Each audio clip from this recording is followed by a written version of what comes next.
Morning, everyone, and welcome to the second session of the Social Justice Symposium on Diversity and Inclusion. And today we have our Dean, Andre Rose, who will start us off. Good morning, Andre. Good morning, Yvonne. Sorry, I had a little bit of trouble logging in this morning. So thank you, everyone. Can't see all of you, but I want to welcome you to the second part of our 2022 College of Health Symposium on Diversity, Equity, and Inclusion. Today, I'm very happy that we will focus on diversity, equity, and inclusion in research and creative activities. I want to thank our co-chairs, Yvonne and Alana, for putting this wonderful symposium together. And I also want to make sure I thank all the committee members as well. But before we begin, I do want to acknowledge that we live and work on the land of the Dena'ina people.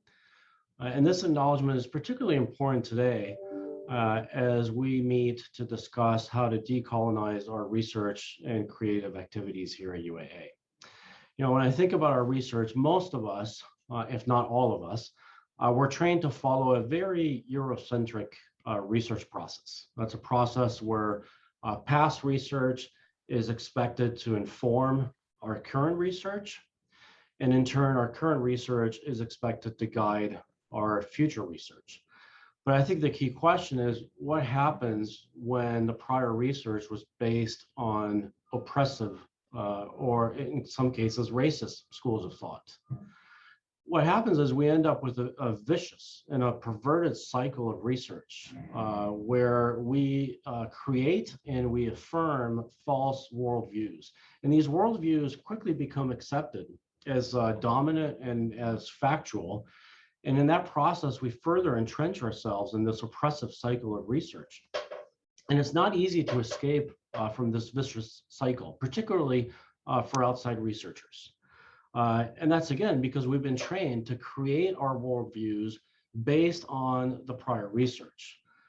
I'm reminded of a wonderful book, which I don't know where I have it, but it's by Sean Wilson, called Research as Ceremony. If you have not read it, it's really a fascinating book. And he talks about how it really is difficult and sometimes often impossible to sift through the biases that have existed in prior research. And again, it's particularly difficult to do that when you're an outside researcher. When I was thinking about today's symposium, I was also reminded by a quote from the book Zen and the Art of Motorcycle Maintenance. So I'm going to read this quote. Traditional scientific method has always been, at the very best, 20/20 hindsight. It's good for seeing where you've been. It's good for testing the truth of what you think you know, but it can't tell you where you ought to go, unless where you ought to go is a continuation of where you were going in the past. And so I think that that's why we are all here today, because we recognize that we don't want to continue where we were going in the past. We're looking for a new path, a path that challenges the status quo relations of power and inequalities, and a path that addresses the many injustices that have happened in the past, and unfortunately that continue to happen today. So I'm really looking forward to today's panel. I'm very pleased to introduce this panel of experts that will guide us through this discussion. The panel will be facilitated by Jessica Senigak-Ulrich, who is an assistant professor in our School of Social Work. And the participants will include Eliana Lagomayaga-Stepetin, Maria Shatla-Williams, and Michelle Yachmanev. So I'm really looking forward to hearing from all of them. Thank you for joining us this morning, and I will turn it over to Jessica. Thank you. Ufalalotak, Uvanga Jessica Senigak-Ulrich, Kingikmiugunga, Savaktunga, UAA School of Social Work. And I'm so happy and excited to be here with all of you today and to help facilitate this powerhouse panel discussion where we will be talking about our research journeys. And there's so much wisdom here that I'm sure will be shared with all of you today. And our hope is that this is useful information in multiple ways, that we highlight another process, another relational way of doing the work that benefits our communities, and it prepares the next generation of researchers coming up that we hope will be coming from our own communities. And so we have some questions around these topics that we'll be touching upon. But before we dive into that, I'm going to have everyone here also introduce themselves. And I also want to invite people as we're going through to put questions in the chat, and I'll do my best to keep an eye on that. And if there are questions that we can integrate into the conversation, we'll definitely make an effort to do so. So I'm wondering if I could now pass it off to Michelle to introduce herself, and then we'll go around and you can popcorn it. And then we'll dive into some of our first discussion questions. Good morning, everyone. I'm Michelle Yachminev. My native name is Onsuk, which means blackberry or crowberry. I'm from the communities of King Cove and Falls Pass, Alaska. I'm Unungach. This is King Cove behind me. I'm got a PhD in engineering education, and I got that from Purdue, and did a lot of research on Alaska Native topics, and then also continued that research when I became a professor at UAA in engineering. So I will pass it on to Helihana. Ang kalimramana alarum ayira asach dakok unangach akok akutanam masu achiningira milarana ngechtakok arach dakok.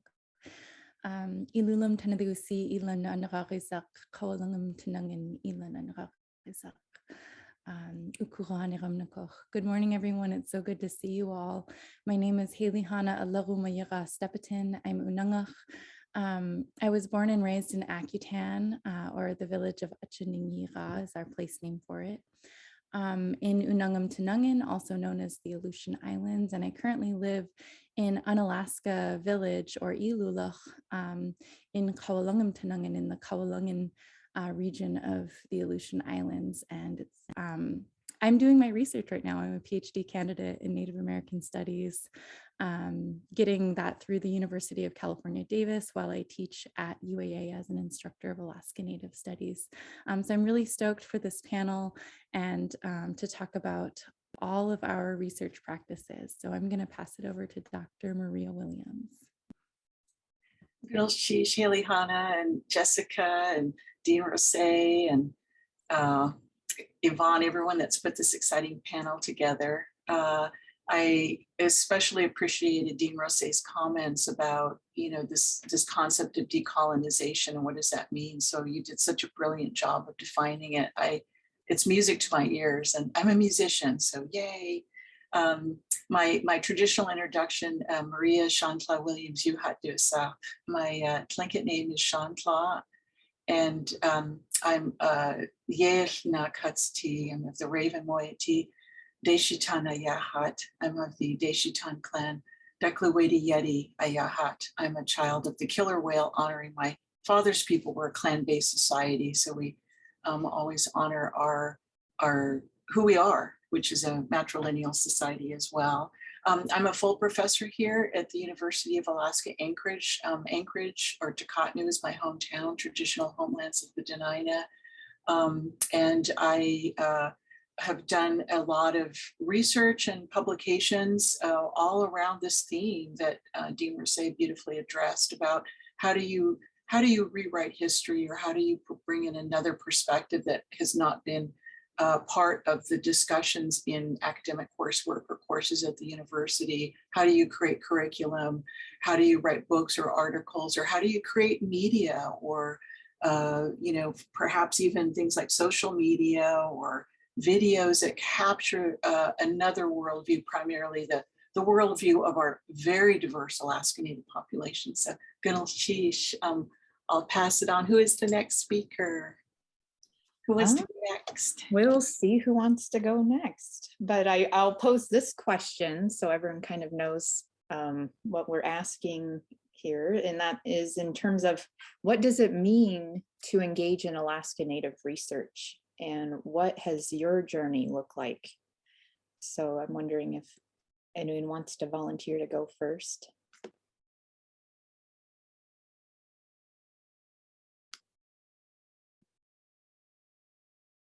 Anyone? I can go.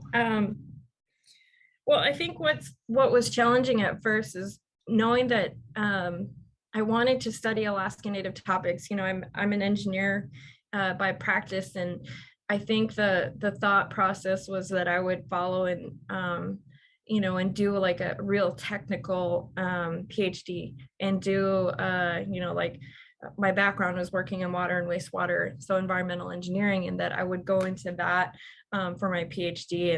And I knew I did not want to put or invest that much time into an area that to me was super explored and super looked at.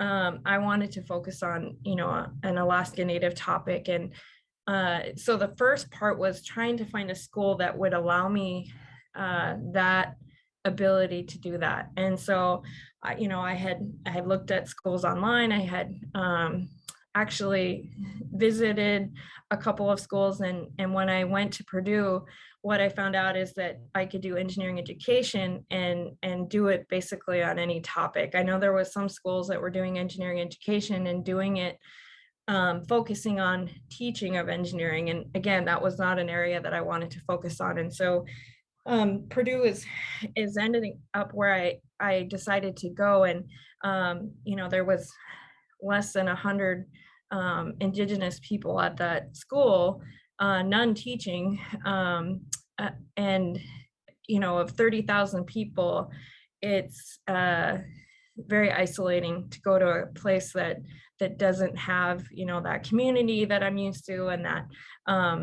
basically home away from home sensation that I had experienced. And so luckily Purdue had a Native American Cultural Center that I was able to join, and there was only a few of us students, but again, it was finding that place that I could go to and feel safe and feel comfortable being able to research an Indigenous topic. And so what I found out in going to Purdue is you know, unfortunately the school is very isolated. It's very flat, not very inviting if you're from, you know, a community by the ocean, and you know, lots of mountains and hills and things like that. But what was also challenging is to get accepted to Purdue, get there, end up on the campus. And what happened was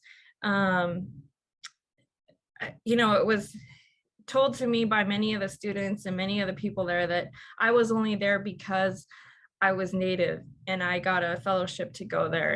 And so basically I was told, you know, that's the only reason why you're here. And so it was very disheartening to hear that, but, you know, it didn't stop me.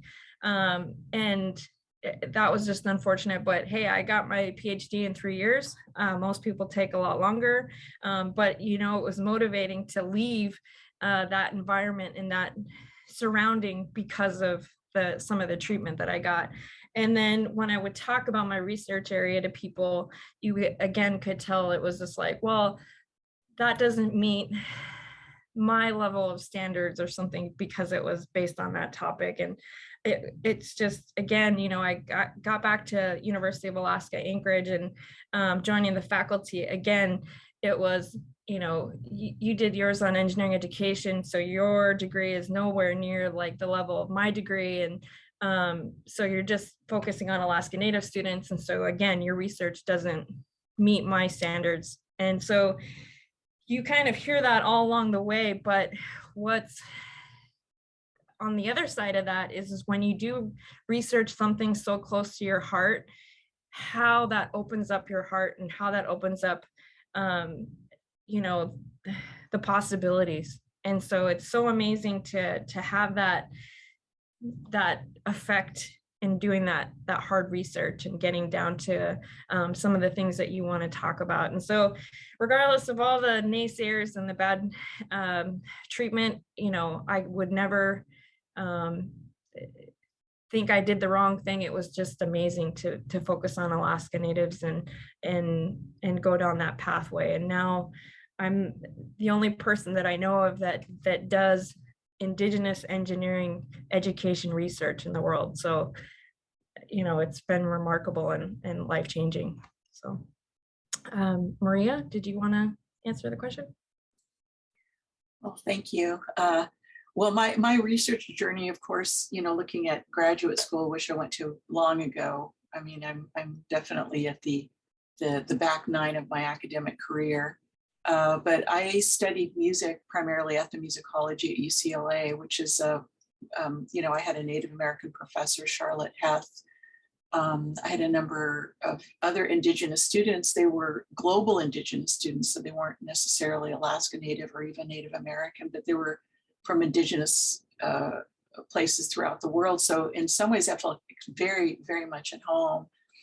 So my experience in graduate school was one in which I felt like really a kid in a candy store. But for my dissertation, I really focused on the Renaissance of Alaska Native music and dance, which I witnessed. So when I grew up, you know, here in Anchorage, and I graduated from East High, the time that I grew up was a time when you muted your Native identity. So today it's so different. Everyone, you know, I can wear my Tlingit regalia, my jewelry. People can wear items that publicly say, this is who I am. And when I was growing up, these were things that you hid, you know, you did not, it was still kind of coming out of that colonial period. My father, of course, went to the horrible boarding schools. So even though he spoke his language fluently, he did not encourage us to learn it. So when I went to UCLA, my professors said, you know, well, wow, this Renaissance is happening. Maybe that should be your dissertation topic. So I started going to some of the very early dance festivals. So now we're used to these big dance festivals, and most of them really emerged in the 80s and even 90s, and interviewed a lot of elders, a lot of dancers. It was just fantastic, but it really illustrated to me that, well, if we're having a Renaissance, then what happened before the Renaissance? What, you know, then that led me on a big research journey in which I became an accidental historian, because then you have to look at the Russian period, those publications, the American period, what happened, how did these boarding schools happen? You know, we weren't even citizens until 1925, until the Native American Citizen Act. So, you know, all of these things, and impact of disease and things like that. So it was something that really reframed my research, because then I began to really look at contemporary music and dance as a continuation of not only the past, but also very reflective of the journey that we've been through as an Indigenous people. And so I always like to highlight the Indigenous perspective. I think that's so critically important and also so diverse. So I got to work with people like the King Island and Inupiaq community, which is not my community, but they wanted to document all of their music and dance via video, because they realized as elders pass away, they start losing their, you know, their songs and dances, which they value highly. So I got to work very closely with them and created a huge, I think 7 DVDs. And all of this, of course, is owned by their own IRA Village Council.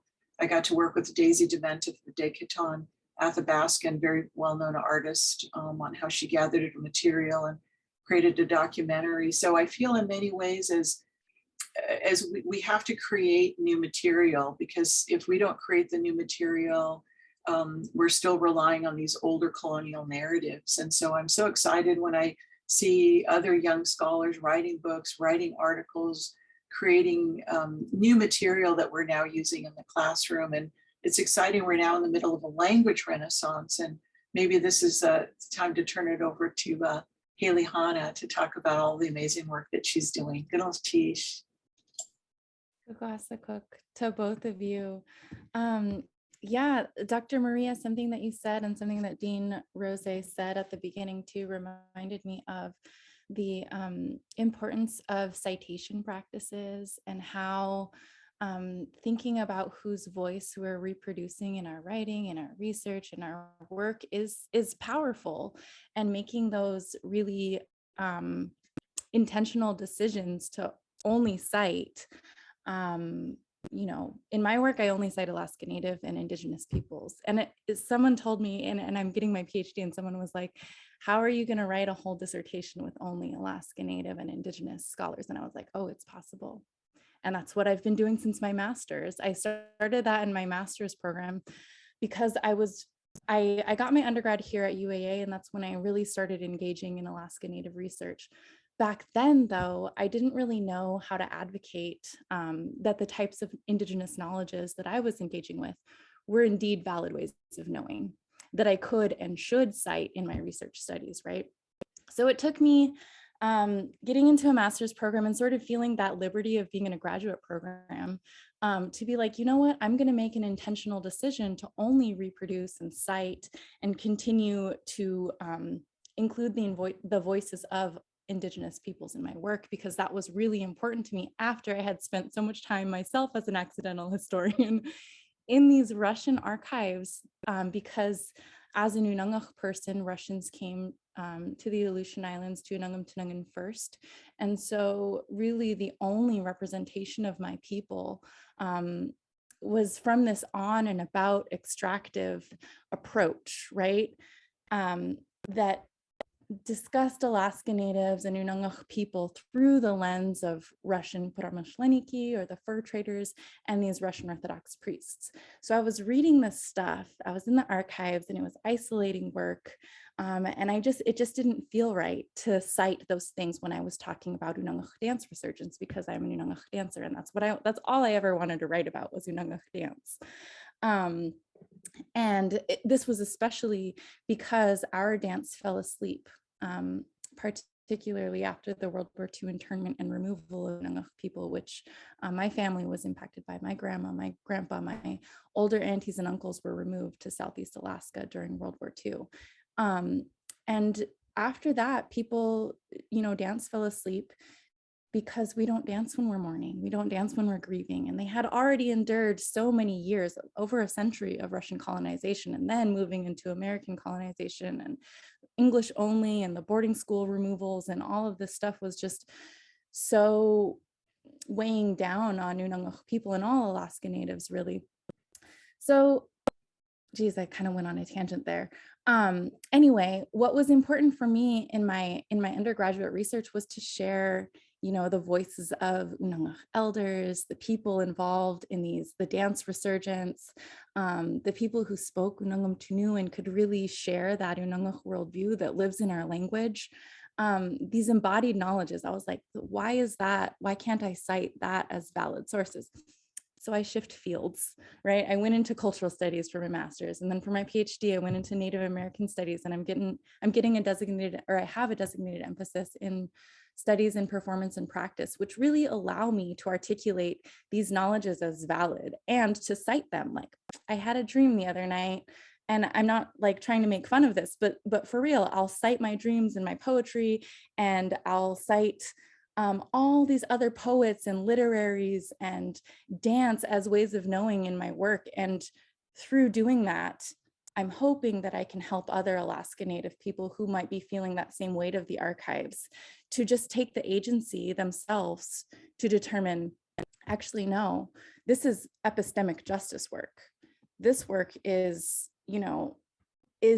completely changing the narrative and shifting the power of who is considered valid knowledges, whose epistemologies are considered important in our work. And for me, it's always Alaska Native and Indigenous voices.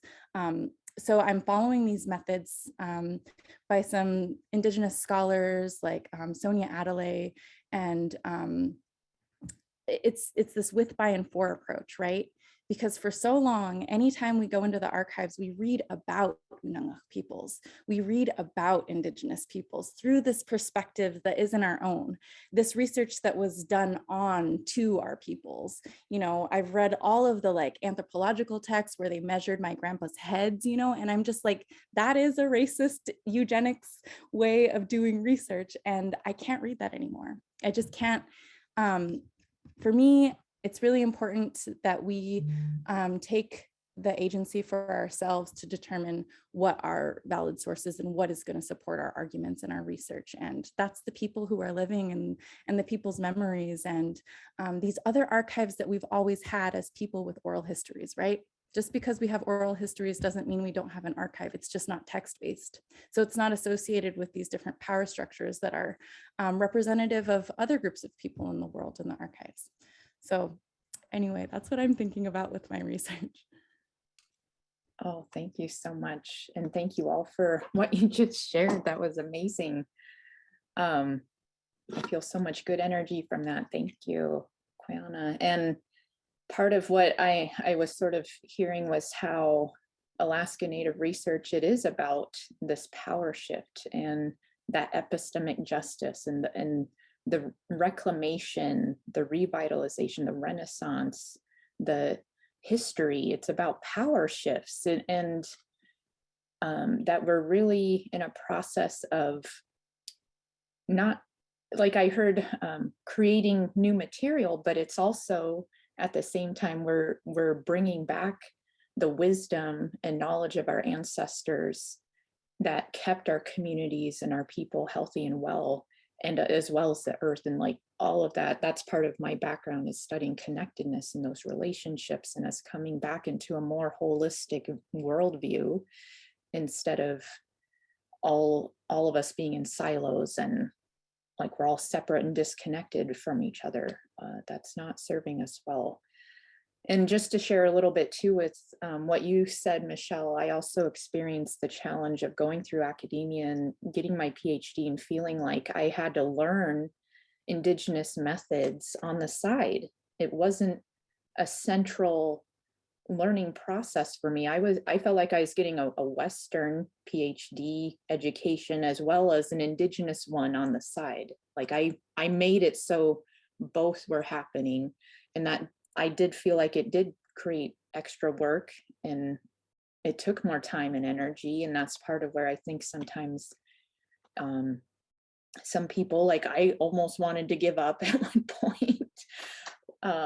But we want to bring our next generations up. We want to bring our communities in, because I see that as we open that door for our community, like there's a lot more opportunities that are available to help us transform and shift these systems so that we don't have our younger generations going through what we're going through with regards to the power dynamics and feeling like, who am I in this, and not losing sense of that throughout the process. But I want to next ask this question, because this was also kind of a common thread throughout in regards to community and being in service to community through our research. And I'm wondering if you have certain thoughts or things you want to share about how that research has, the research you've done or that maybe you've learned from, how it's benefited community,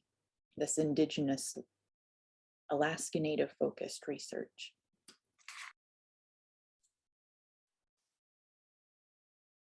I think, you know, the interesting thing about for Indigenous researchers, especially if we're working with communities or if we're dealing with intellectual and cultural property, whether it might be from our own community or maybe another community, most universities typically like to patent things, you know, so like, for example, if you create something that was funded by the university or had a funding source that went through the university, then the university likes to copyright it. So my former institution, the University of New Mexico, where I taught for 11 years, I had the great good fortune, this is just one example, I have two I'd like to bring up, but one of them was, I had a wonderful friend, Daisy Dementiff, and she's a fantastic artist. Her mother was Belle Deacon. And I got to travel with her several times when she was gathering her material. And I thought, this is such amazing knowledge. No one knows that. They look at a basket and they have no idea what is the science behind it. And so I was able to get some grants and do a documentary on her work. And I did have to negotiate with the University of New Mexico because I wanted Daisy to have the copyright, because I thought this is her story and this is her knowledge from her community. They agreed to it. So that was wonderful. And at the same time, another project I worked on while I was still employed at the University of New Mexico was this big project with the King Island community, which I mentioned. And right from the get-go, all of the funding sources, we told them front and center that this is going to be owned and controlled and copyrighted by the King Island IRA Council.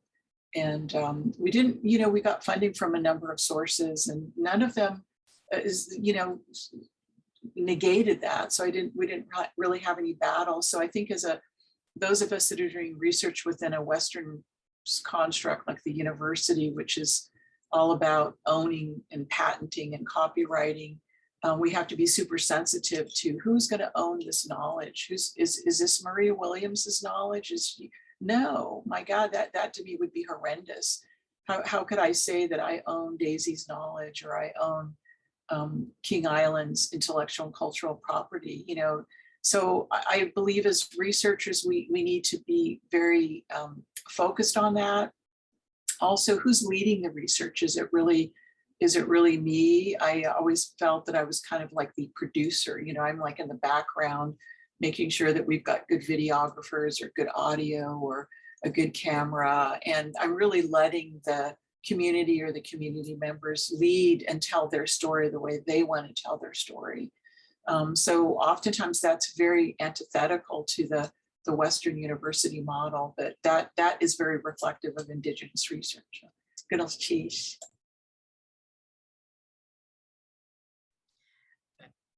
What I'd like to add to that in terms of community, I know I've met a lot of Indigenous researchers, and one of the things that has driven most of them is in doing their research, there's always this thought process about giving back. It's not necessarily like to do this research, to do it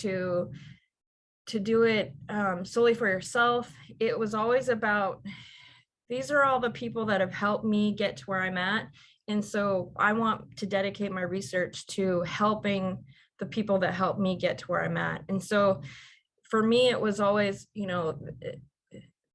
how do I give back with this knowledge, not just to purely get my PhD, not to how do I have this knowledge not just be a one-time thing, but how can we grow this knowledge and use it to affect change, for forever, not just a one-time shift, but actually a generational shift, a systemic shift. And so you'll see that a lot with Indigenous researchers, is that it's not individual centered thing. And I think that's oftentimes what research in terms of, Western research is that it's very individual. But when we research, and then when we research with Alaska Native people, you also want them to be able to state the hard things and say the hard things, and you want them to feel protected that they can say those things. It's really hard to talk to people about what they've experienced, and for me it was researching about what have students and what have people experienced in terms of education. And if you talk to students who live in rural Alaska and having teachers that come from outside the state and having them look at the way they live and think that they're less than for, whatever reason, because they come from a very different environment, different community life, that they would look at our students and just demean them. And it was always really sad to hear that come through them, because it affected a lot about who they were.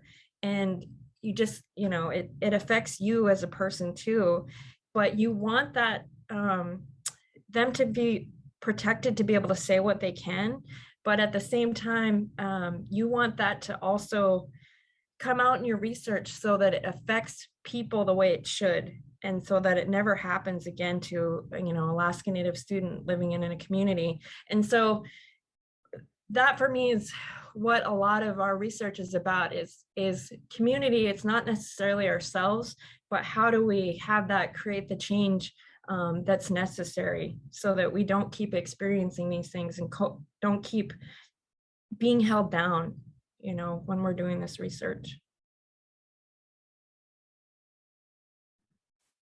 I love both of everything of what both of you just said. I think about this constantly, like how can I engage in research in a reciprocal and an intentional and an accountable manner, especially now, like right now, I'm in Unungam Tunungin. I'm in these villages that I'm from that have had a legacy of these negative extractive types of research. And I think about Dr. Linda Tuivai-Smith's work, Decolonizing Methodologies. I think it's on the very first page. She says that research has been a dirty word for Native people, and this is why. And so I'm thinking about changing and like coming into this research knowing that there's already this association of archaeologists or anthropologists who come out here to the Aleutians to extract, to measure, to dig up bones, to dig up our ancestors, right? And I'm trying to articulate how my research is different. And I know that I am Unangach and I'm from these communities, but it's still like I still have that baggage every time I sit down to visit with an Unangach person about my research, as I know that they have these ideas about what research is because perhaps they had experienced that type in their lifetime. Other people had come and done helicopter research and just wrote, presumed to be authorities on Unangach peoples and wrote about them. And this is hurtful and it's harmful to our communities. So as I'm doing this research, I'm keeping in mind this history, and I want to disassociate from those, right? And so I'm thinking about a lot of the work that I'm upholding is Dr. Eve Tuck's. She has this article on suspending damage. And I think about what that means. How do I tell these stories that have historically painted Indigenous peoples in a damage-centered light and tell, desire-centered stories about with, by, and for my people, right? So I'm thinking about these desire-centered stories, and also my role as a researcher is not just like, yeah, I have to get this PhD, but it's not like in doing this, the methods and the intentions behind my work is to be accountable to my people, to work in reciprocity, to not just like interview them, right? I'm not even using this interviewing method. I'm using agidal, which is Inunangam Tunu word, which means visiting.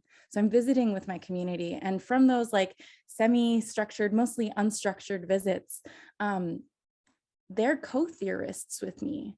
They're helping, we're both theorizing these different things related to my research, which is on subsistence, Unangach subsistence practices. And through the language and through dance and through embodied knowledges, we're getting at these, the pressing time right now where we're experiencing climate change and all these environmental injustices that have occurred. So I'm just giving them the mic and letting them talk about it. But that doesn't necessarily mean that my PhD dissertation is going to be all of their stories, right? It's not going to be that. I don't want to, and I told them that, and I was like, you have complete control over your voice. Before I quote you or cite you in anything, I'll send it to you and you can change it or you can pull your name out of it altogether. And I'm not gonna go into this like writing their names and reproducing their names if that's not what they want. So I'm also thinking about my role as a fierce protector of Unangach knowledges, which I think is different. It's something that we haven't had when it comes to research in this region. Yeah, so it's really important to me that this type of work is beneficial to Unangach people and that they feel trust, that they feel like they have control over their voice and their stories in this work. Ariga, thank you. That was beautiful. Thank you all. Part of what I just wanted to add in relation to what I just heard was, for me, when I was getting my PhD, I also felt like I was learning a whole different language. So it was like all this terminology, statistics, all this kind of stuff, and it was very challenging, but I also feel better equipped to translate. And that's where I see my role as a bridge or a translator between my community. So I take all the scientific talk and research talk, the Western talk, and I translate it for my community so that they know what's being said, because it's so hard to understand odds ratios and like what the heck is some propensity, score match, all this stuff that's just talked about like it's common knowledge when it isn't. So I feel like a translator, but I'm also translating back up to the Western institutional world, because I feel like it's this understanding we're part of a collective, and that if we're not coming together and unifying and doing this work and bringing the gift of our indigenous knowledges to help transform and come back in right relationship with the planet and with each other, that we're all going to suffer, and we don't want that. And that's where I see the power of indigenous research being that guide and that light, and helping everyone reconnect with who they are, where they come from, at the core of their being, and shedding some of these false identities and processes and relational ways that it's not helping anybody. So I just, I recognize for me, like I'm part of a global community now. And that's part of what I was also hearing in what many of you shared. I'm part of a collective. We're all part of a collective. And so the work that we do should benefit that collective. So last question, and we have about 10 minutes or so. So just wanted to give my panel members a heads up on that. But just wondering, like, what are your hopes for the future generations of Alaska Native researchers? And let's put a vision out there on what that could look like if we could help influence that change in the university systems that we're also working and learning in.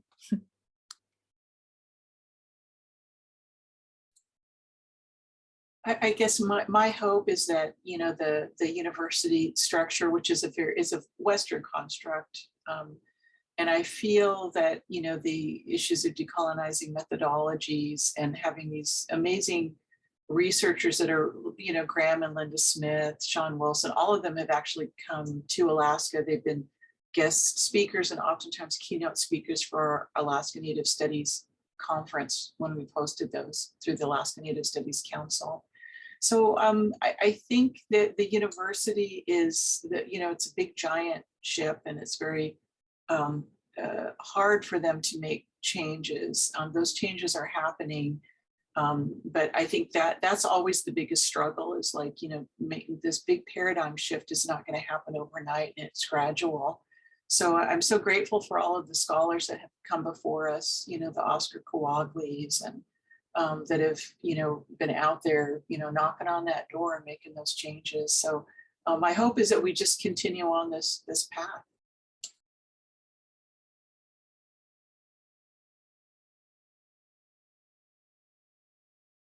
For me, I just hope that people can, pass the mic and honestly help, highlight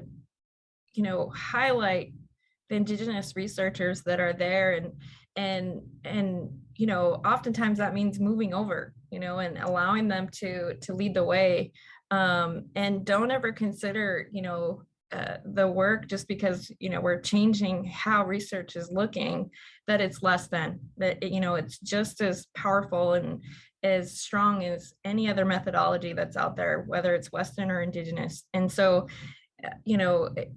continuing to realize that we need to elevate and get behind our Indigenous researchers and, you know, allow them to talk about their stories. I know sometimes it's really difficult for people to hear, you know, how they've prevented a researcher from going on their path, and you know, I know that's hard to listen to, but you got to listen to it, and you got to realize some of the practices and things that we are doing at the university are preventing, you know, this great research. And so, you know, thinking about things differently is I know a challenge, and hearing about some of the negative things that have happened.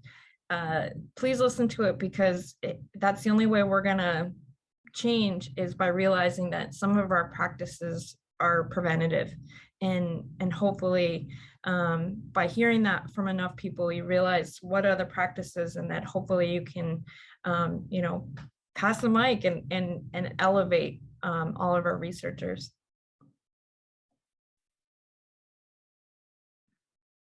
I guess in just reiterating the words of Dr. Linda Tuivai-Smith and Dr. Diane Millian, and all of my favorite Indigenous researchers before me, is that I hope that future Alaska Native and, you know, undergraduate Alaska Native scholars feel empowered, that they are researchers, capital R researchers, capital T theorists in their own right.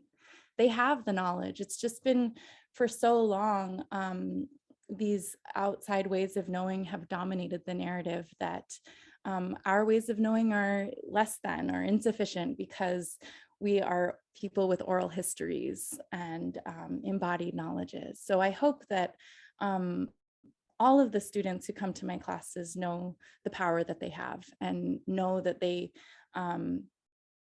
the legacy of being in those schools, Michelle, that you were talking about, because I grew up in those schools that were, you know, had a very harmful impact on me and everyone before me. I hope that the students that we get know that their dad's knowledge and their mom's knowledge and their grandparents' knowledge, that is valid ways of knowing, and that they can go and feel empowered to make ripples and make changes in the world of Alaska Native research and the Academy. I love that. I love this vision that we're co-creating right here for next generation. And I wanted to share a little bit from my youngest daughter, who is now 12. But when I defended my dissertation at University of Washington a couple years ago, she wrote down all these questions because I had invited people to come up with questions that I would love to discuss at the end of my presentation. And she wrote down 10 different questions, and they were the hardest questions. And it gave me so much joy and hope and excitement that our young ones, our next generations, are equipped with beautiful knowledge already and beautiful spirits, and that it made me feel like, oh man, our ancestors are here and they're powerful and they're ready. But to share a couple of those questions, well, first of all, she gave me this little guy. When I was writing my dissertation, I was having a hard time at the end and I was feeling stuck. And she's like, Mom, I want you to have this little squirrel and hold it whenever you feel like you're stuck, and that will help you get started again. And so one of her first questions was, how did you realize that the squirrel will help you? So that was her first one she wrote down. But some of the other ones were, does your culture change what you believe in? And she asked, how can you recover from trauma and heal the space where the trauma was before? And then she asked, how can we prevent the child from having trauma? And how can culture change how much trauma the child has?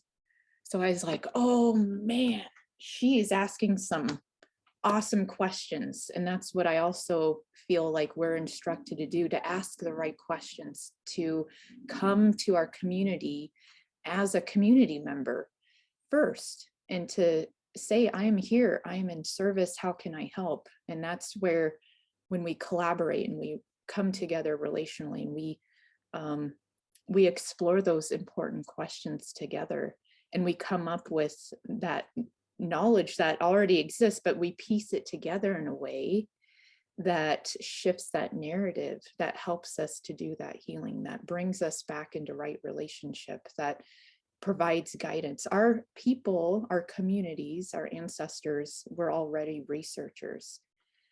And so that's part of what we're doing. And we're bringing this forward in multiple arenas. We're sharing this with our students. We ask you to share this with your students, that no matter who you are, where you come from, that knowledge you have and that you bring is important and valid. And there's other ways of thinking that we haven't been able to get to yet, but it's there, and it's possible. And what we can co-create together is much more powerful, I think, than if we just keep trying to operate on our own and do our own thing and do something that just benefits ourselves. No, that's not going to work.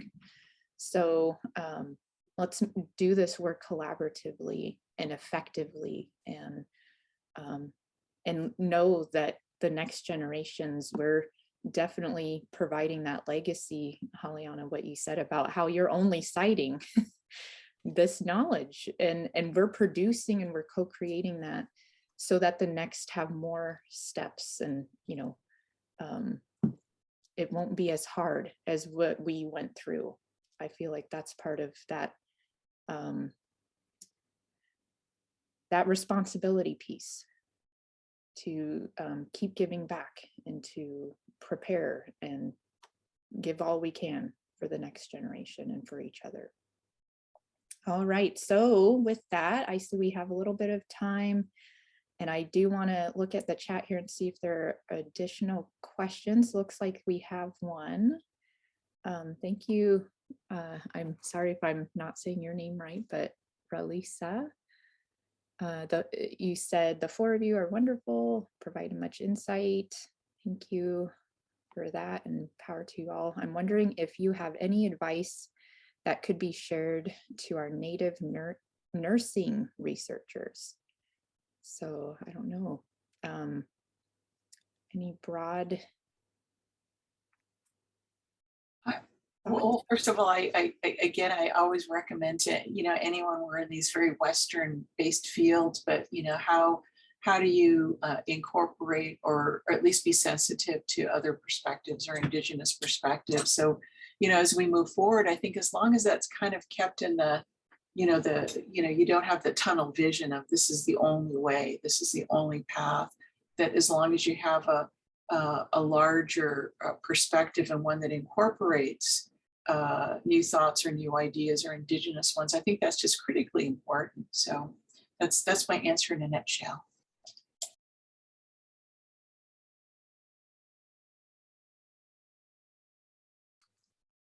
All right. I think we've been giving advice all along for your nursing researchers. But I just encourage all of us to continue to connect and collaborate. And we can't do this work alone, none of it.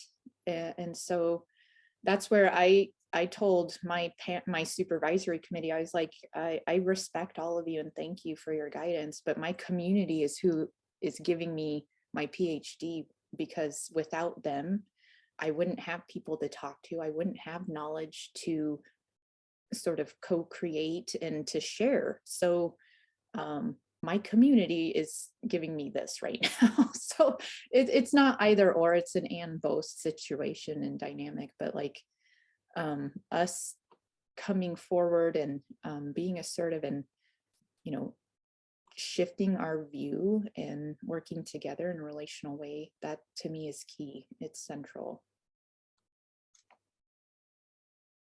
But looking here, any other questions?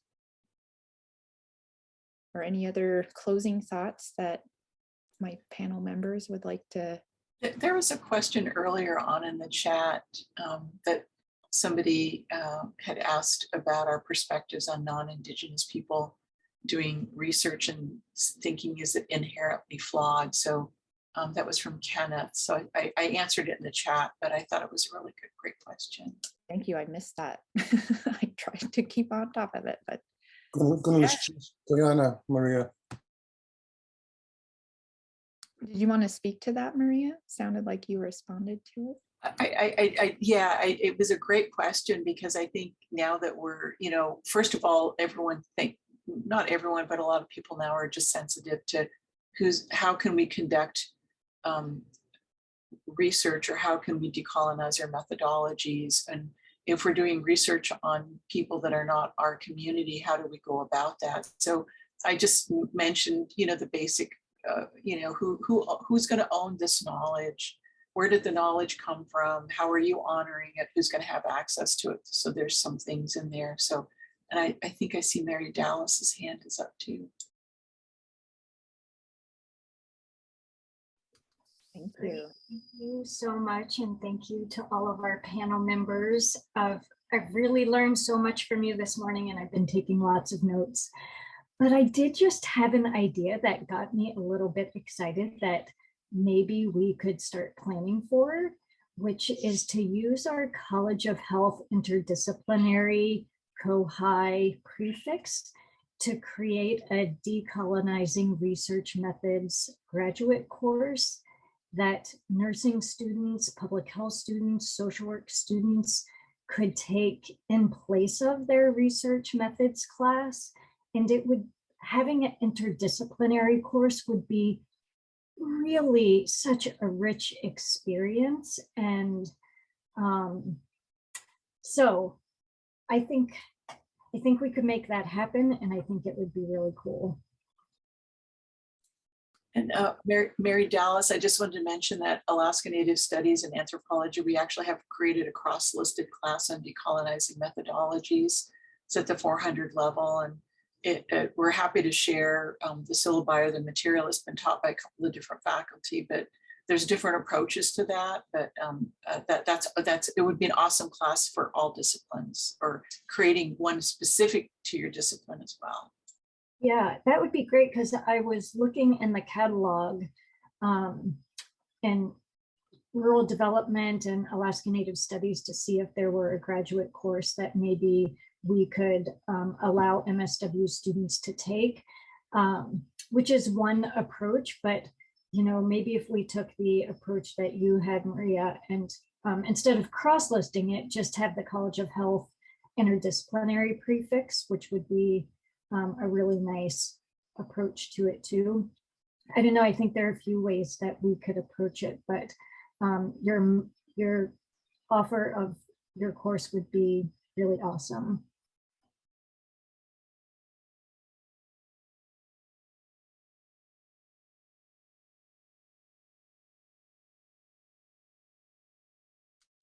Well, if we can make that happen, that will be one beautiful outcome of this panel. Like, that's, to me, it's not enough to just talk. We got to walk the walk. So putting it to action, bringing theory down to practical reality I love it. So thank you for sharing that. And I hope we can come up with more ideas like that together and start implementing this all throughout the university. So I think we'll go ahead and close out our part, but thank you all for your time and attention. Thank you to the panel members, Koyana Tekutani, and I hope everyone has a good rest of the symposium. Thank you, Jessica, for being such a great moderator. Yes, thank you so much.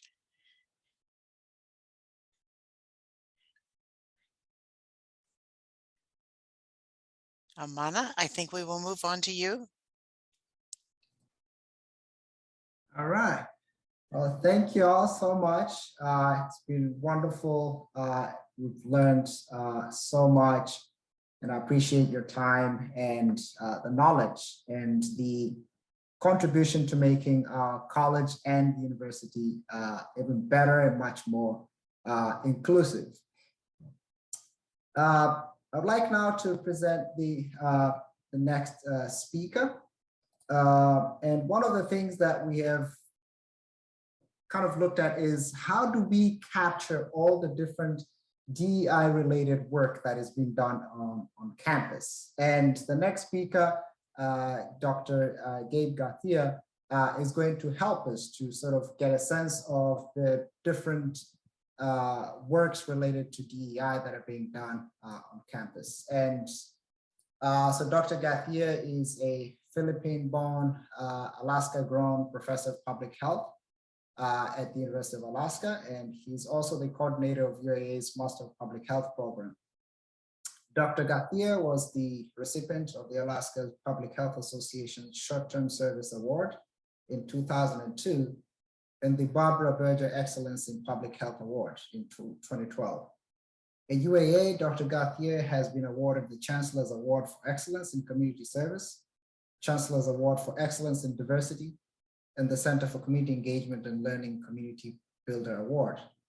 Dr. Garcia, along with a group of UAA faculty and students, were awarded the UAA Stewardship Award in 2014 and American Lung Association in Alaska's Breathe Easy Champion Award in 2015 for the group's successful effort in making the University of Alaska system smoke and tobacco free. In 2015, Dr. Garcia was appointed as one of the health commissioners of the Anchorage Health Department. Dr. Garcia's research interests include health promotion and disease prevention, tobacco prevention and control, Asian and Pacific Islander health, and issues related to social determinants of health. He teaches courses in research methods, program evaluation, and health communication. More recently, Dr. Garcia has been involved in helping with the prevention and mitigation of COVID in the municipality of Anchorage and the state through his research and evaluation. So it's my pleasure to invite you, Professor Gabe. Thanks, Amanda, and good morning to everyone. So for my presentation today, let me see if I can share my screen. Good. So the title of my presentation is about diversity, equity, and inclusion in our faculty teaching and research. And in my presentation, I'll talk about the extent of how much diversity, equity, and inclusion is part of our teaching, research, and service using the Faculty Senate Diversity Committee survey that we conducted just last year. And I'm also going to discuss how diversity, equity, and inclusion is incorporated in one of the core courses that we have in our MPH program. So to just give you a little bit of background, the Faculty Senate Diversity Committee Diversity, Equity, and Inclusion Survey, we've been conducting that for the past 4 years now. And so the data that I'll be presenting to you today comes from the survey that we conducted in spring semester 2021 until fall semester 2021. In terms of our methodology, we sent it all to the UAA faculty listserv, which included the Anchorage campus and our extended campus sites. The purpose for this survey is really twofold. One is to build a database of faculty doing DEI work in their teaching, research, and service, and also to create a support network or community who is committed to doing diversity, equity, and inclusion work here in our university. And when we sent out the survey, we defined diversity as defined by our UAA diversity statement. And the UAA diversity statement states that diversity includes understanding and respecting differences in ideas, religion, gender, ethnicity, race, sexual orientation, disability, age, and socioeconomic status. So here are the key findings from our survey. We have close to 100 respondents for our survey. Almost 40% were from College of Arts and Sciences. Around 21% from our college, College of Health, and 14% from Community and Technical College. So it's well represented, but again, this survey was voluntary and not everybody got to participate. So that's one of the limitations of this survey. In terms of the participants in the survey, we have a pretty good distribution of associate professors, assistant professor, and instructor or lecturer, as you can see there on your screen.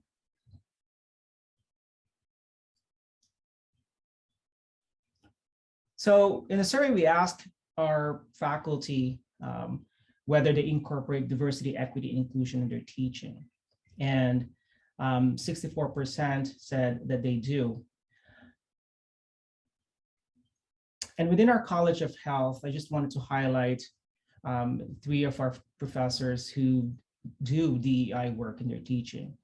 For example, Mary Dallas, in her work on anti-racism and social work practice with communities and organization. Sharon in the Justice Center, in her course Justice 334, Police and Society, which includes units in recruiting and retaining more diverse police officers and on policing diverse communities. And Cindy Canal in her course MD A620, where she provides 1-hour presentation on health equity in dermatology and 2-hour session on Tuskegee study health equity in infectious disease. In terms of incorporating diversity, equity, inclusion in research, many of the faculty here at UAA do that. Approximately 61% said that they incorporate diversity, equity, inclusion in their research. And here in our college, here are some examples of the work that incorporate diversity, equity, inclusion. Professor Vanessa Mead on her work on Operation Mary Louise and launching a statewide Women Veterans Visibility Project. Holly Martinson on her work on cancer health disparities in Alaska Native people. Amana is working on Black Alaska Needs Assessment, and Micah Hahn from ICHS looking at perceptions of COVID-19 vaccines among remote Alaskan communities. Although the presentation that I have is mostly focused on teaching and research, I think it's also important to highlight that some faculty engage in diversity, equity, and inclusion in terms of service. 52% of those who participated in the survey said that they participate in a service activity that involves diversity, equity, inclusion. And around 57% of the survey participants said that they participate in professional development related to diversity, equity, and inclusion.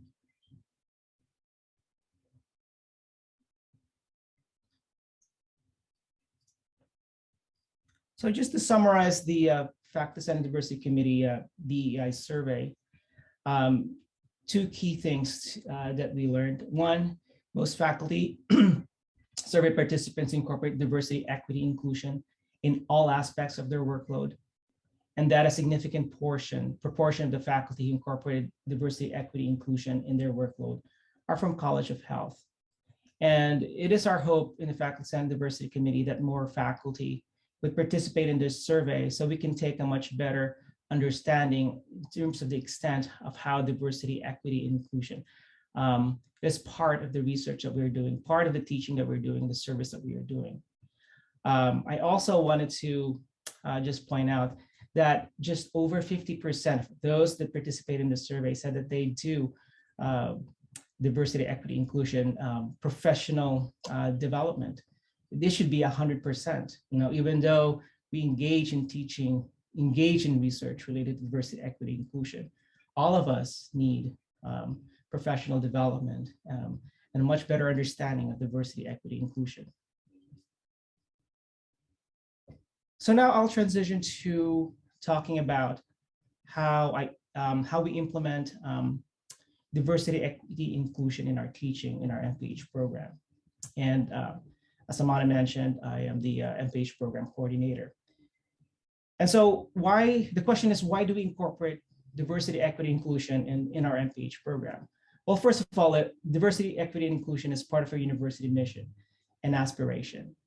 And secondly, it's also part of our program mission, goals, and values. Some of the values that we have in our program includes social justice and equity.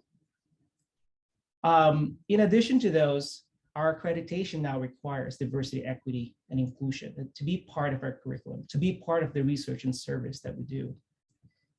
And finally, diversity, equity, inclusion is important because students, faculty, and staff, and the community that we serve deserves this.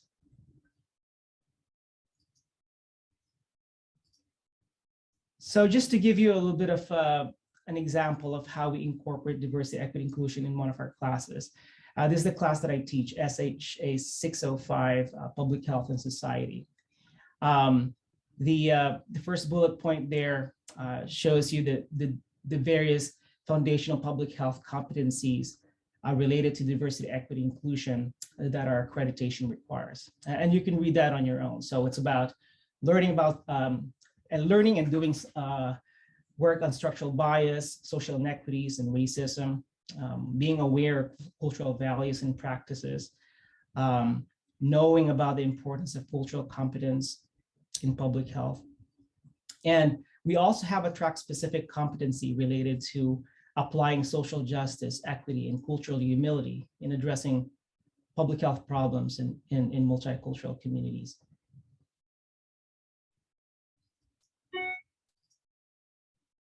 So here's an example of an assignment in terms of how I incorporated diversity, equity, inclusion related to the competency of addressing social inequities and structural biases and racism.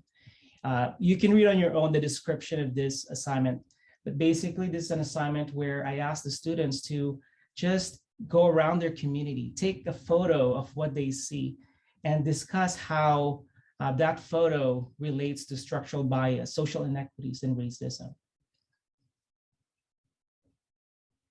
In the next slide, I'll show you a couple of photos from my students, and they wrote an essay about it. So the picture on your left is taken in spring 2019 at Homer, Alaska. You can read on your own what you can see there on the wall painted on the Wasabi restaurant in Homer. And then the other on your right is a photo taken in fall 2020 at Bethel, Alaska, showing the kind of playground that they have there. I'm sure each of you can come up with a lot of descriptions on how social inequity, structural bias, racism can be seen from these two photos.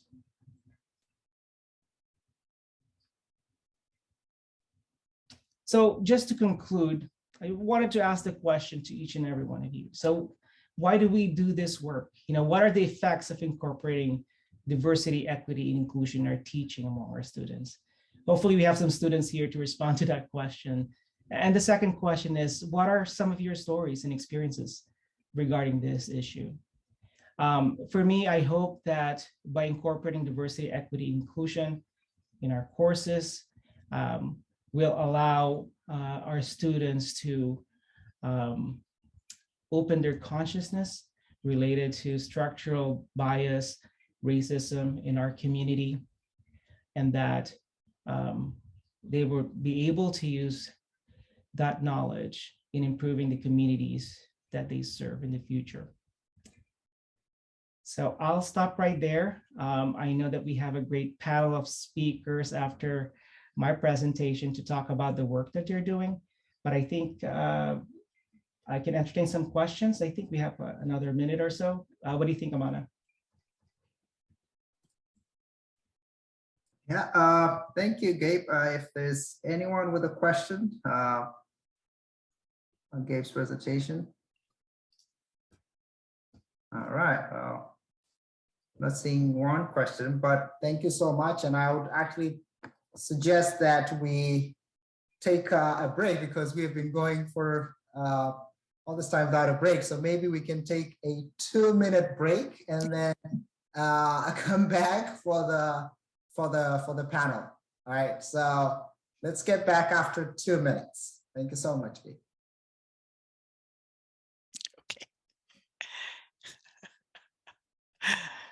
All right, I think we've given everyone a quick 2-minute break. And it's my pleasure to introduce Linda Hernandez, who is the director of the Student Success Center for the College of Health, and she will be the facilitator for this panel. Linda, turning it over to you.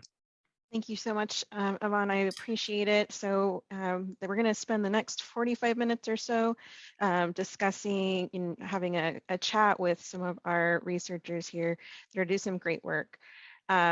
This panel was really designed to have a discussion of inspiration and impact of DEI research at UAA. And so I am going to introduce some of our colleagues and have them do an overview of their research, and then we're going to ask some questions about their research and the impact, not only their inspiration, but their impact in the community. I'd like to, I think we're trying to pin people so that you could see them. But Dr. Sharon Jamard, Dr. Amana Mabisi, and Dr. Ray Shimuzu are going to be our panelists this afternoon. I'd like to invite them to provide a brief overview of their work. And so we're going to start with Dr. Sharon Jamard. All right, thank you, Linda, and welcome everyone to this panel, which I hope will be interesting. I'm sure the other two presenters will be interesting. I'm not sure about myself, but anyway, so I'm a professor at the Justice Center, and I've been there, I'm coming up on the end of 19 years. And so I think, what I think about sort of my development as a researcher, a lot of it has been formed by my service activities in the local community and sort of discoveries I've made along the way. And so I try to connect that to my research agenda. When I first came here 19 years ago, I have to say I wasn't really aware of DEI issues in any way. In criminology, you learn about the relationship between crime and race and ethnicity, or crime and poverty, but I never really thought about that in a concrete way, how it affects everyday people.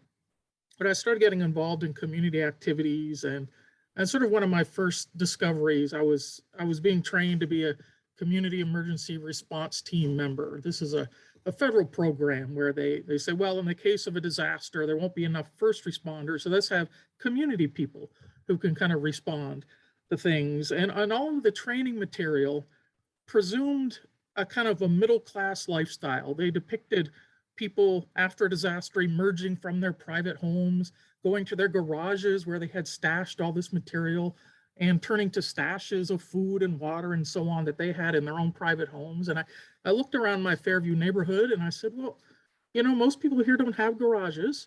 Most people here live in apartments. A large portion of the people here, don't have enough money to save, a month's worth of food and water and that sort of thing.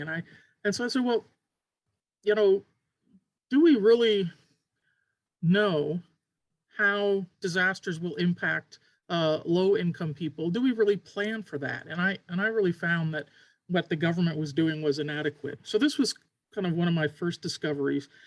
Then I started working in the area of homelessness. And of course, in homelessness, there are significant DEI issues. I got involved in a number of planning committees and so on and so forth. And the one thing that was notable to me was that in all of the years I was doing that, there was never, ever the voice of a person who was currently experiencing homelessness, or someone who had articulated, openly that they had experienced in the past. And so I heard this phrase at the time, like, nothing about us without us. And I thought, we're doing all of this social policy planning, never talking to the people who are going to be most affected by these policies. So that was sort of another discovery I made related to DEI.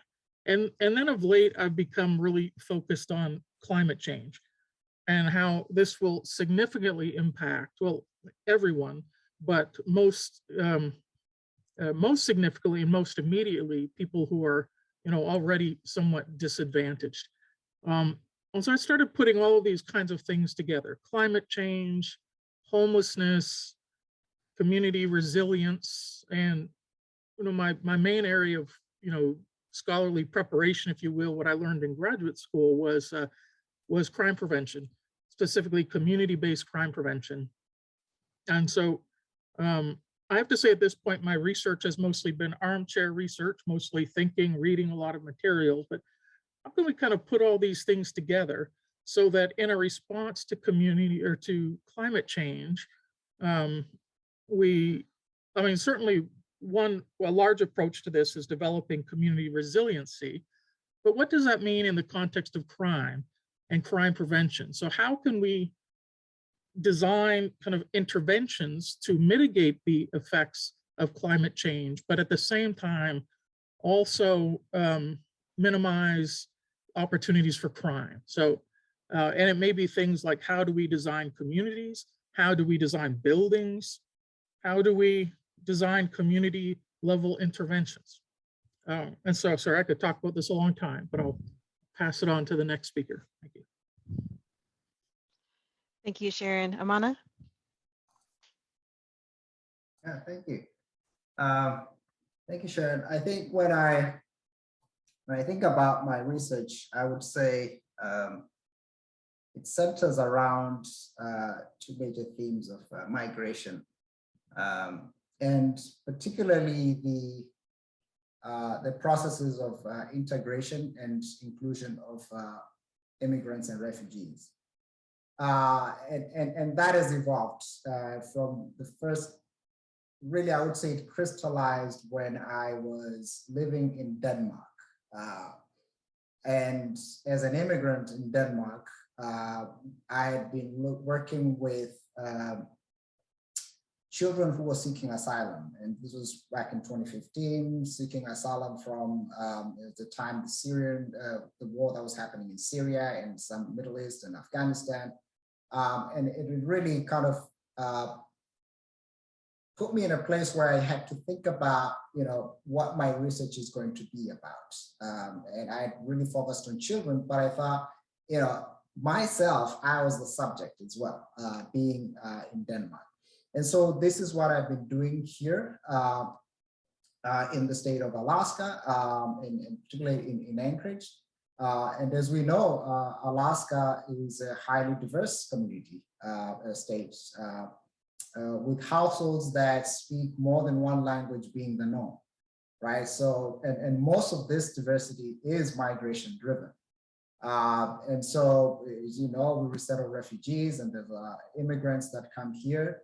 And whether they came here voluntarily or they are seeking asylum, we know they have needs that need to be met.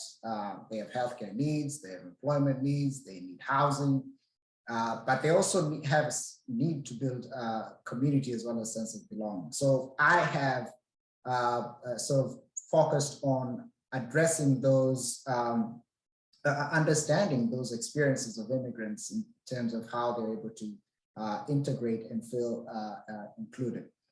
So beginning around 2019, I was a postdoc at the time. So together with my colleagues in UAA and some community stakeholders, we started this project that was looking at the challenges and opportunities for migrants and refugees integration within Anchorage and also in general Alaska. The idea being to understand this sort of the context of reception. In other words, migration related policies and institutions, and to understand how accessible and receptive to immigrants they are, in terms of also supporting immigrants to become members and to socially include immigrants and refugees. And so that's the municipality of Anchorage was interested in really understanding how, as part of the policy on welcoming city, how we can integrate immigrants as active members of their community. And so I was drawn into that project, and I've been doing that up until now. But also, we don't just look at the needs or the challenges that immigrants or refugees have or they present. In this research, I'm also interested in the skills as well as the talents and the resources that immigrants bring to their communities. And so it's for this reason that this project that I'm on is actually termed Untapped Talent, understanding that immigrants and refugees have resources and talents and abilities. And the question is, how do we capture those so they can contribute to their communities?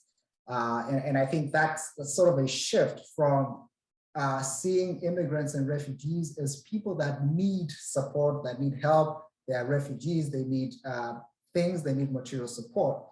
But there's been little recognition of the assets and the resources that they actually bring to the community. And I'm happy that the municipality of Anchorage, through their Welcoming Cities initiative, appreciated that we have immigrants and refugees who can contribute to the workforce, who have talents, who are trained, but are unable to really put their skills to full utilization when they're here.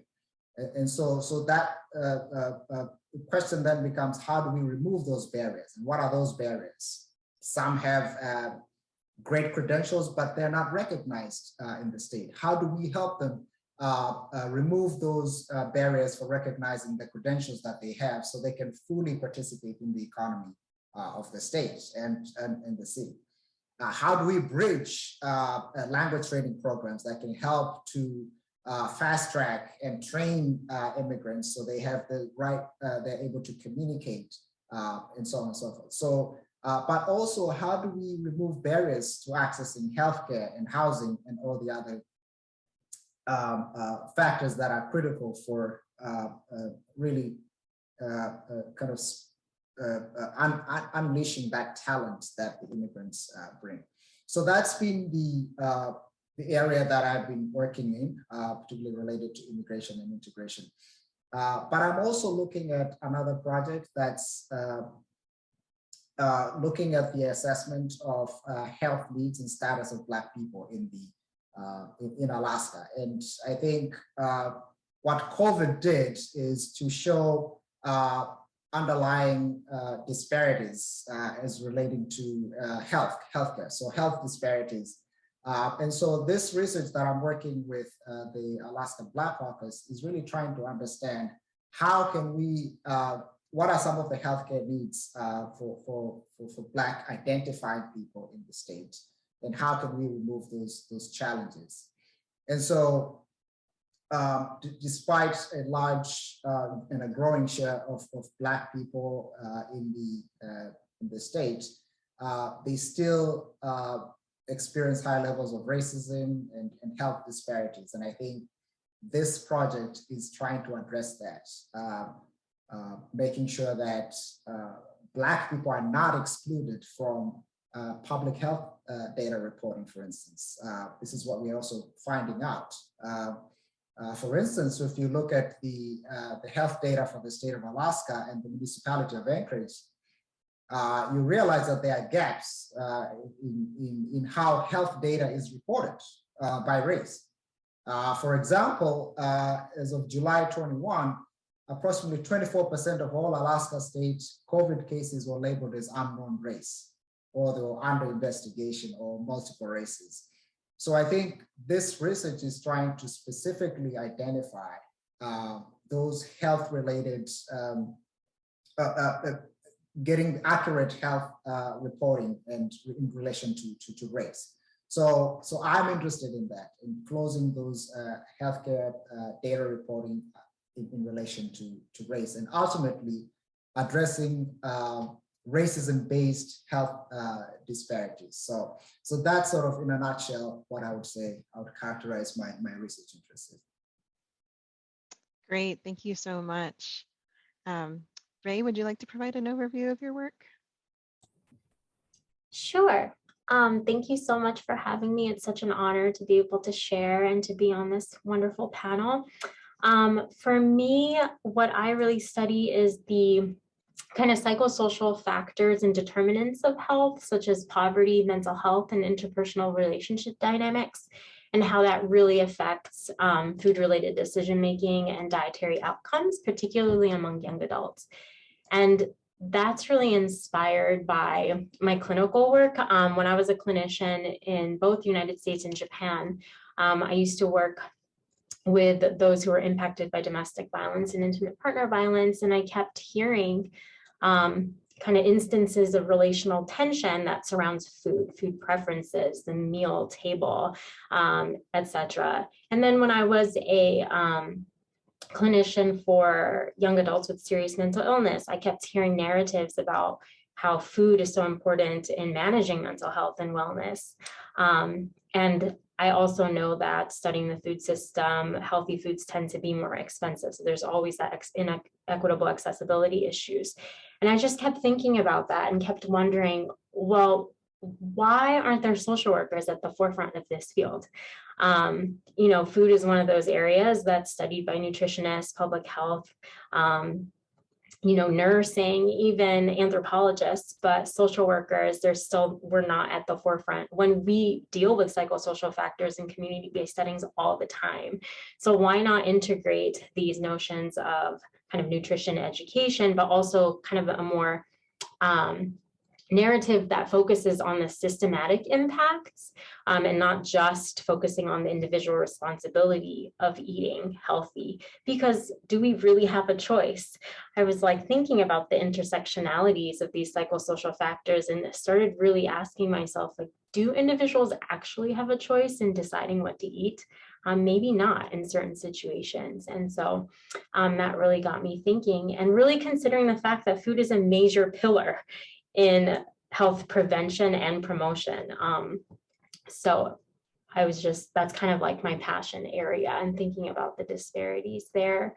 I also have gotten really into thinking about equitable statistical methods and what it means for us to kind of have to lean into Westernness or whiteness in our fields, and started really thinking about what it means to, for those of us who do statistics, what it means to have white as the reference group, the major reference group in statistical analysis, you know, and the role of kind of disparities research and really creating norms that don't apply to everybody and pathologizes certain races, ethnicities, and other subgroups. So I really, when I do my research, and I really resonated what was talked about this morning of like being intentional in our methodology as well.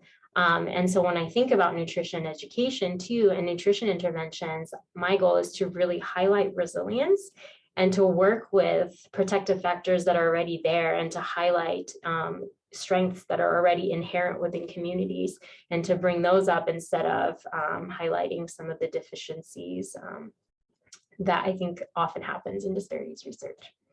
So that's me. Thank you. Great, thank you. So you know, one of the things that we really wanted to highlight is what inspires you to do the work that you do. And it sounds like at one point in your careers, you identified a gap that was something was missing. And so I guess I'd like to hear your comments sort of on what it was like kind of identifying that gap and then how you forged forward with your research in, you know, trying to fill that gap and how you continue that work today.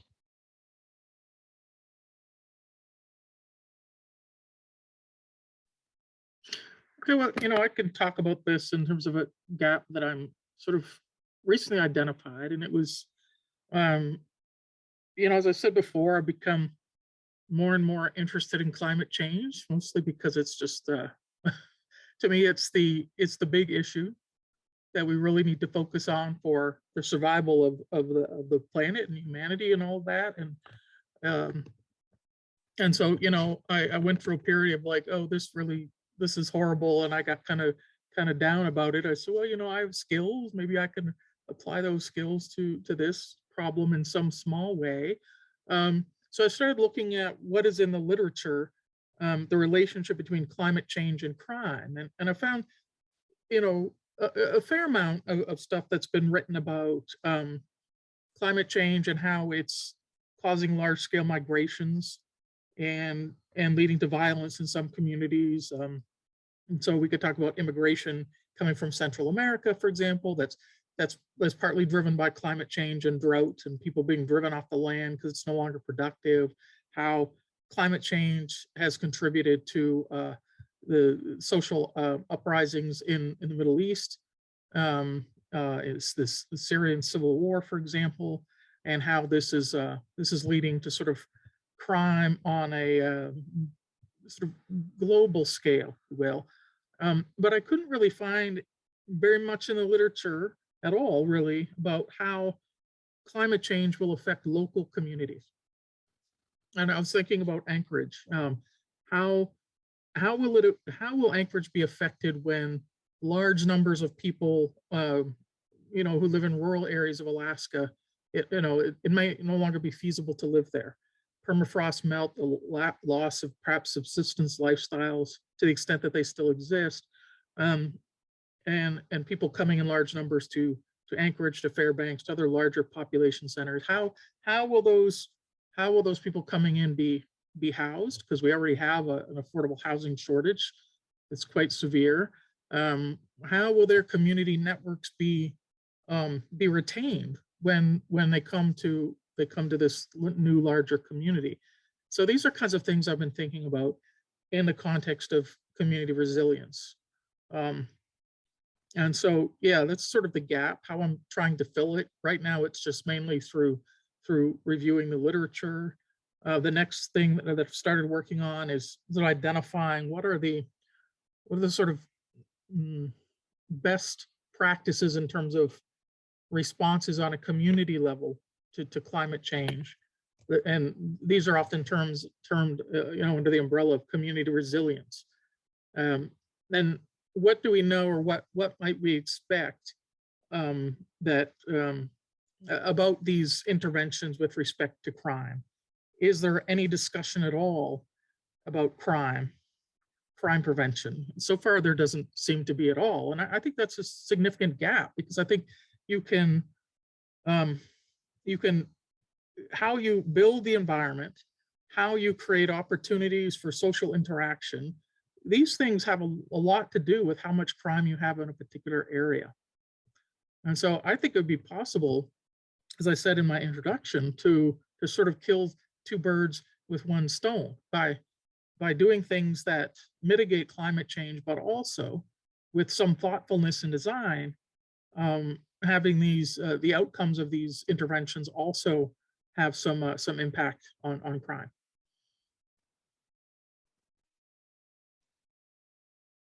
Thank you so much. Yeah, as someone pointed out in the comments, it's fascinating that you might be able to reduce crime by curbing climate change. Thank you so much. Amana? Yeah, really when I think about sort of what was that turning point in terms of my research question. See, when I did my PhD, I was really interested in children's rights, particularly children on the move. And that was in Chicago. When I moved to Denmark, that was in 2014.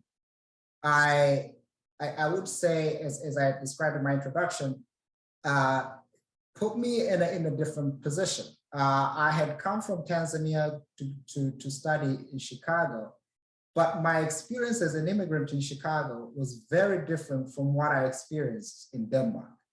And for me, that was the turning point, because the questions of integration were not something that I was reading anymore, but things that I was actually doing.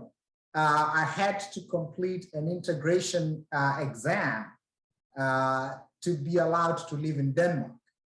So it turned from, I think I have to, it's no longer something that I just needed to study. I was the person who was going through what at the time I termed as sort of an integration experiment that Denmark was doing. And so I decided, well, it's one thing to understand the rights of children on the move, and that's mostly at the international level. We know that children and anybody on the move has a right to settle and seek refuge in any country. That's fine. But the difference actually occurs when you are in the community and the country. What happens with the policies and the context in which you find yourself has a huge impact in terms of how you you feel you're welcome in those communities.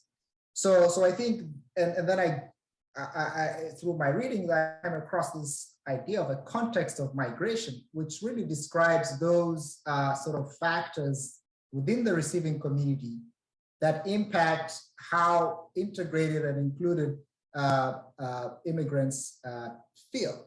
And so I think that was, for me, the game changer, I would say, that I started looking at the experiences of immigrants and sort of what were the factors that were contributing to their integration, as well as the sense of belongingness and sense of feeling included in the communities that they found themselves. So I think I would say that for me, being the person that I was going through that experience, and I mean, it was also contextual in the sense of what was happening globally at the time, between 2014, 2015, with the migration of Syrians, but also what was kind of a rise in far-right populist, anti-immigrant rhetoric in Europe. And I found myself in the middle of that. And Denmark having some of the most stringent anti-immigration laws in Europe. So I found myself in that, and well, I'm happy I'm no longer in Denmark. That's part of the reason I actually left. It was totally, I did not feel welcome. And so I thought, you know, how can my research address these questions, but also help those who are going through similar situations as immigrants and refugees? How can they also feel welcome in the communities? So that's been the driving questions for me. Thank you so much. Ray, would you like to comment a little bit? Yeah, sure. So for me, when I think of gaps, and I resonate with what's been said already, but I also think of like this overarching notion of like, why is there a gap? Like, what kind of research gets funded? What kind of researchers, like who are the faculty and the researchers, academics who are getting funded? And we all know that, like, I think NIH just published a report of them admitting that faculty of color and those with special interests don't get as funded. And why is generalizability such a metric? So when I think of, you know, addressing those gaps, it's I think of it's kind of like activism through research, like elevating these subgroups that may have been experiencing erasure by omission, which is something I think a lot of our colleagues here that are on this panel have also kind of grappled with and have discussed too. So I think of that, and for me, the gap I address is young adults, because oftentimes young adults are lumped into this larger category of adults, whereas but at the same time, they experience all these pressures of meeting these developmental milestones that are associated with young adulthood, like independent housing. You should all of a sudden at the age of 18 know how to take care of yourself and be an adult, but like I'm still learning how to be an adult, you know? And that's why I think adulting is such a phrase. So thinking about these intersections and intersectional identities, these young adults, 18 to 34-year-olds is what I focus on, especially those who are disconnected, who tend to be young adults of color who don't attend school, because in the field of nutrition education, a lot of the sampling is convenience sampling of young adults in higher education, which is a specific, I think tends to be a specific demographic anyway. So yeah, that's how I think of gaps. Great, thank you. So, you know, as far as the greatest impact that you see, you know, if you were to kind of, I'd say either years in the future, right, when you start thinking about the impact of your work, what do you feel or hope to accomplish as far as impact to either UAA or the community at large? And one of the great things I think about the work that you're doing is it doesn't just stem or impact just our UAA community, although I do believe that our students and our community as a whole can learn from a lot of the great work that you're doing. But in your, you know, in a perfect world, right, if you were to wave your kind of magic wand to say, this is what I would love to see happen, what do you hope to see accomplished through the research that you're doing?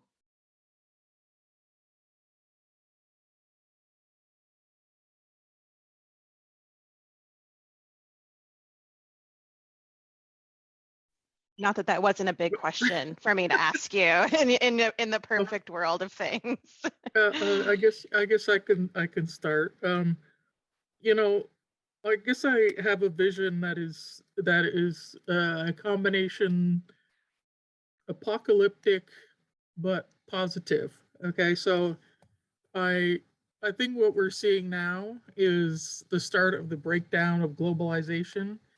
And so how that might affect Anchorage and Alaska, I think the most immediate way is with respect to food and food supplies.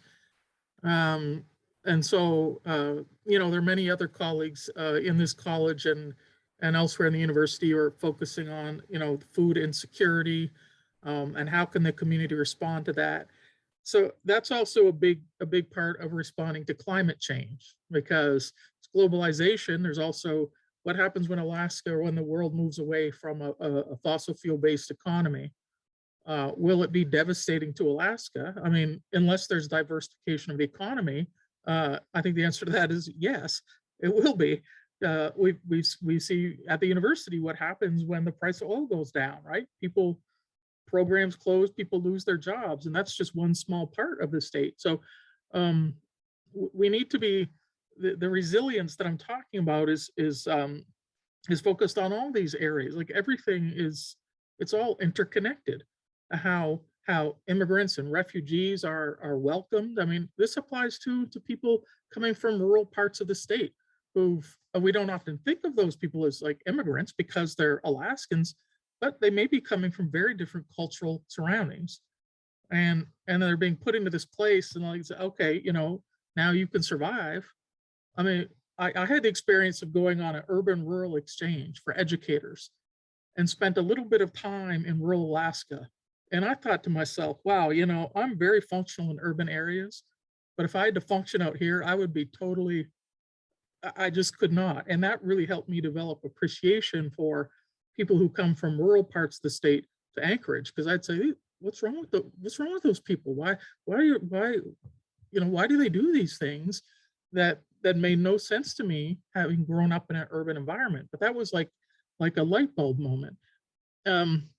So I guess what I would hope that what I could do just on the community level, how can we, again, develop maybe smaller subsets focusing on housing, co-op housing, or some sort of housing structure that will welcome people to Anchorage, allow them to keep their social networks intact, and allow them to respond on a local level to the big changes that are going to come as a result of climate change, fossil fuel departure, and the breakdown of globalization. Like, these are big changes that are going to happen.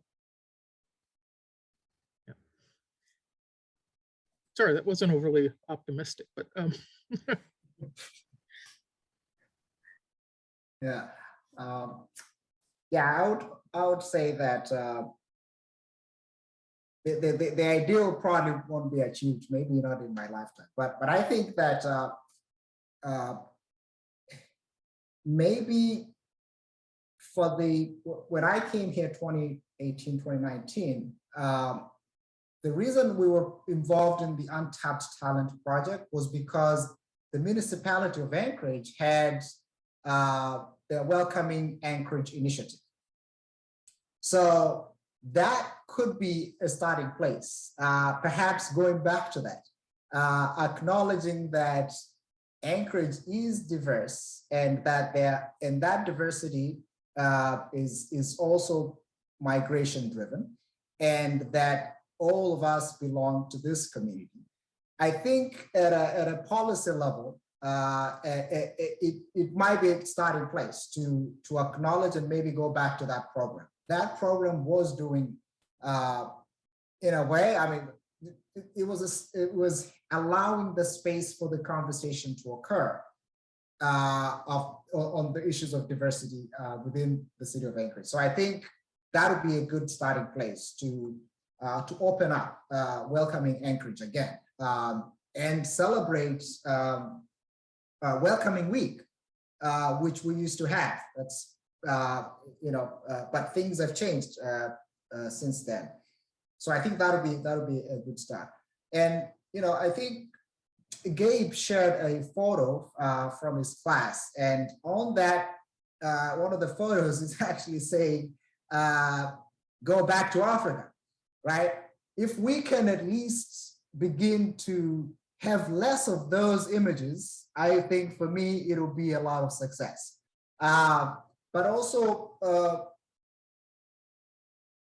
the larger work of health disparities and closing the gaps and looking at the factors that the barriers for accessing healthcare for people of color, minorities in general, that would be ideal to have these conversations. And I think somewhat not drastic changes, but incremental steps that can actually begin to open up that conversation.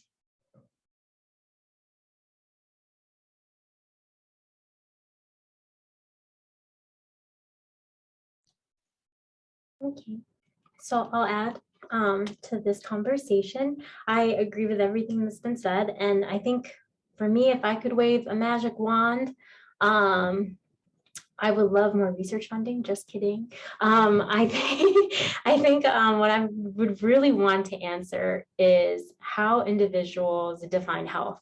I think we have one definition, which is the very kind of like eat your fruits and vegetables and these like generic, sometimes Western centric notions of health. But what does health mean to individuals when the conventional notions of health are either culturally unacceptable, maybe financially unfeasible, or maybe it's just not available within their communities?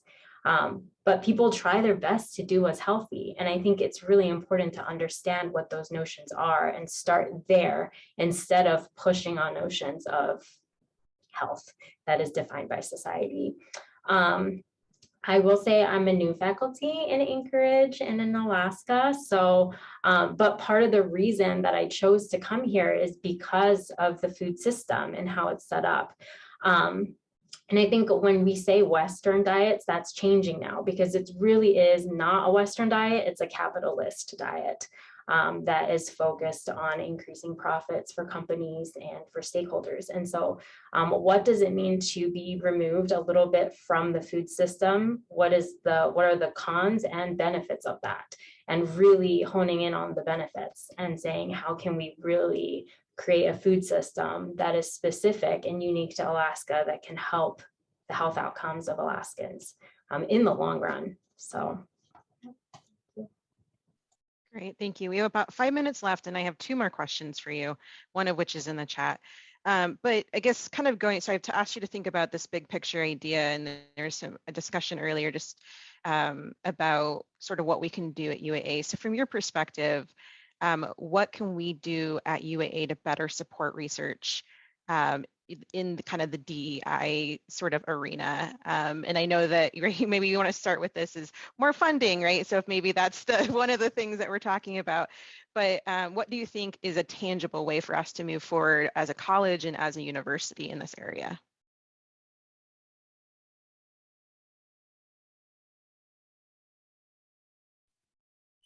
Well, I mean, I think the obvious one is more funding, because I think as Amana and Ray both pointed out, like these are the areas that they're researching in are not areas that are, there aren't big pots of money available to study these types of things. So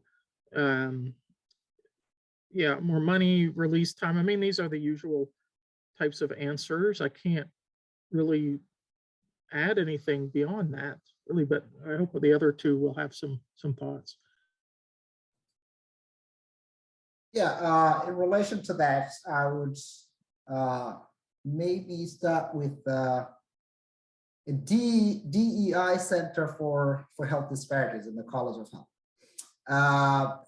And that would be a good place where I'm hearing a lot of this interdisciplinary work within the college, but all of us with interest in health disparities. Maybe we can start something like that. I know it requires funding, it requires a lot of work to happen, but it would be a good place to really bring together the synergies and different disciplinary backgrounds to what would be a center for health disparities in the College of Health. So. Yeah, and just to piggyback off of what Amana has just said, like maybe we can hold a conference, you know, at UAA and get the students and the overarching community of Anchorage and Alaska in general to be involved. Because I think it can be a really great opportunity for us to be a hub. I mean, obviously, so many of us are doing disparities research, like Amana said, and really be at the forefront in Alaska. So I'm all for a conference. I'd help organize. Great. So there was one question in the chat, and it says, is the breakdown of globalization inevitable, though, or is it politically motivated and able to be thwarted with quality research, i.e. knowledge acquisition and greater understanding, eventually conquering over fear, hate, and suspicion? Well, that's a doozy of a question. First, I have to say I'm not a political scientist. I'm a criminologist. So I don't know if I can really answer this competently, but I think I mean, there's a lot of hopefulness in that question. Can it be overcome with quality research, i.e., et cetera? And so I don't see that a lot of what is happening in the world that is sort of going negatively, that are the results of decisions people are making rather than like natural processes, which are to some degree caused by decisions people are making. But I don't see that the role of research is having much sway here. And this is part of why I'm kind of like in a sort of an ongoing existential angst situation here for the last couple of years, because I say, like, why don't people listen to the experts? Why do they listen to some dude on talk radio more than they listen to someone who has a PhD in a thing and has studied it for 20 or 30 years? Like, so this is just really discouraging. I think the overall thing is we have a just a society that has been acculturated to downplay expertise and education, and instead they revert to sort of tribalism, and I don't mean that in a racial and ethnic way, but more like you know, I've got my "don't tread on me" flag, and I'm part of this group, and that's sort of like my master identity, and it shapes everything I believe about the world. And the role of social media and all this, and I don't want to get off on a tangent, but to me that's the enemy right now, is this mindset of so many Americans, and it's spreading throughout the world, unfortunately, of just total disregard for science and expertise as means to help resolve a lot of social problems. I want to be mindful of our time. I don't know if there's any last minute thoughts. I know we're at our noon mark. Ray, if you want to just do a couple closing. Yeah, well, I just really wanted to quickly add that I think we can't forget the inherent privilege that's within research language. And so like making sure that even if we do quality research, that it's accessible to everybody, and not just those in higher education or the academy. Thank you so much. Well, I don't know, Ivana, do you want to close us out? Sure. Thank you, Linda, and thank you for the panel. Great comments. I think it gave us a lot to think about, and some directions for future research. I wanted to let everyone know that the third session of this symposium, which was originally scheduled for the 8th of April, is going to be on the 15th of April. So we hope you will put that on your calendars and come back for a last exciting session for this year. So with that, we want to, again, as Linda said, be mindful of your time.